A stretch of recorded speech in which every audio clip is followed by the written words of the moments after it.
আসসালামু আলাইকুম সকলকে দৈনিক স্বাস্থ্যসেবা চ্যানেল থেকে স্বাগতম। আমি ফার্মাসিস্ট মাসুদ রানা বলছি। আশা করি আলহামদুলিল্লাহ সকলেই ভালো আছেন, সুস্থ আছেন। আমিও আলহামদুলিল্লাহ ভালো আছি। আমি আজকে আপনাদের মাঝে নিয়ে আসলাম খুবই উপকারী নতুন আরেকটি ভিডিও।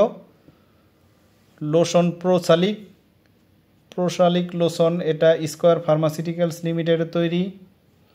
প্রোসালিক লোশন এর ভিতরে বেটামেসন এবং স্যালিসিলিক অ্যাসিড। প্রোসালিক লোশন এটা স্কয়ার ফার্মাসিউটিক্যালস লিমিটেডের তৈরি। তো আমি আজকে আলোচনা করব প্রোসালিক লোশন কী কাজ করে, দিনে কতবার ব্যবহার করবেন, এর পার্শ্ব প্রতিক্রিয়া কী কী হতে পারে। তবে আমার চ্যানেলে যদি আপনি নতুন হয়ে থাকেন অবশ্যই আমার চ্যানেলটাকে সাবস্ক্রাইব করে দিবেন, বেশি বেশি শেয়ার করে দিবেন, লাইক দিয়ে পুরো ভিডিওটা দেখবেন। যেহেতু এটা মেডিসিন স্কিপ করে করে দেখবেন না, তাহলে অনেক কিছু মিস করবেন, তো বুঝতে পারবেন না। তো আমি আজকে আলোচনা করতেছি প্রোসালিক লোশন কী কাজ করে। প্রোসালিক লোশন একটি শক্তিশালী কর্টিকোস্টেরয়েড এবং স্যালিসিলিক অ্যাসিডের মিশ্রণ। এটি প্রদাহ কমাতে এবং ত্বকের উপরে শুষ্ক আঁশযুক্ত স্তর দূর করতে সাহায্য করে। প্রোসালিক লোশনের কাজ হলো মূলত সোরিয়াসিস এবং একজিমার মতো প্রদাহজনিত শুষ্ক এবং আঁশযুক্ত ত্বকের রোগের চিকিৎসায় ব্যবহৃত হয়। এর প্রধান কাজগুলো হলো প্রদাহ কমানো। এতে থাকা কর্টিকোস্টেরয়েড ত্বকের প্রদাহ, লালচে ভাব এবং চুলকানি কমাতে সাহায্য করে। আঁশ দূর করা। স্যালিসিলিক অ্যাসিড ত্বকের উপরের মৃত কোষ ও আঁশগুলো নরম করে এবং সরিয়ে দেয়, যা কর্টিকোস্টেরয়েডের কার্যকারিতা বাড়াতে সাহায্য করে। চুলকানি দূর করা। এটি চুলকানি কমাতে সাহায্য করে। প্রোসালিক লোশন এটা ব্যবহারের নিয়ম হচ্ছে সাধারণত আক্রান্ত স্থানে দিনে 2 বার, সকালে এবং রাতে পাতলা করে লোশন লাগাতে হয়। লোশন লাগানোর পর ধীরে ধীরে এবং ভালোভাবে মালিশ করতে হয়। প্রাপ্তবয়স্কদের ক্ষেত্রে সাধারণত 2 সপ্তাহ পর্যন্ত ব্যবহার করা হয়, তবে অবশ্যই চিকিৎসকের পরামর্শ অনুযায়ী ব্যবহার করবেন।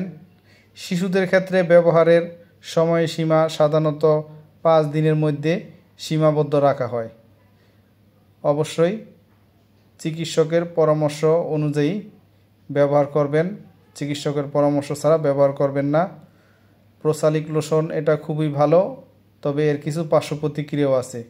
সাধারণত পার্শ্ব প্রতিক্রিয়াগুলোর মধ্যে হলো আক্রান্ত স্থানে জ্বালাপোড়া, চুলকানি, ত্বক শুষ্ক হয়ে যাওয়া, ত্বক লাল হয়ে যাওয়া, ত্বকের রং হালকা হয়ে যাওয়া, মুখের চারপাশে ডার্মাটাইটিস। যদি এই পার্শ্ব প্রতিক্রিয়াগুলো দীর্ঘদিন ধরে থাকে অথবা গুরুতর হয়, তাহলে অবিলম্বে চিকিৎসকের সাথে পরামর্শ করে নেবেন। এছাড়াও কিছু সতর্কতা অবলম্বন করা জরুরি। চোখ বা চোখের আশেপাশে ব্যবহার করা যাবে না। ব্যাকটেরিয়া, ভাইরাস যেমন হারপিস সিমপ্লেক্স বা ছত্রাকজনিত সংক্রমণের ক্ষেত্রে এটি ব্যবহার করা উচিত নয়। গর্ভবতী বা স্তন্যদানকারী মায়েদের ক্ষেত্রে এটি ব্যবহার করার আগে অবশ্যই চিকিৎসকের পরামর্শ নেওয়া জরুরি। চিকিৎসকের পরামর্শ ছাড়া কোনো অবস্থাতেই প্রোসালিক লোশন ব্যবহার করবেন না। তো সকলেই ভালো থাকবেন, সুস্থ থাকবেন। আমার এই ভিডিওটা দেখে ভালো লাগলে, উপকৃত হলে অবশ্যই আমার চ্যানেলটাকে সাবস্ক্রাইব করে দিবেন, বেশি বেশি শেয়ার করে দিবেন, লাইক দিবেন। আমি আরও নতুন নতুন ভিডিও ছাড়া মাত্রই আপনাদের সকলের কাছে নোটিফিকেশন পৌঁছে যাবে। আর আপনাদের কোনো কিছু জানা থাকলে বা বোঝার থাকলে অবশ্যই আমাদেরকে কমেন্টসের মাধ্যমে জানাবেন। তো সামনে আরও নতুন নতুন ভিডিও পেতে সকলেই চ্যানেলটিকে সাবস্ক্রাইব করে রাখুন। সকলেই ভালো থাকেন, সুস্থ থাকেন। আসসালামু আলাইকুম।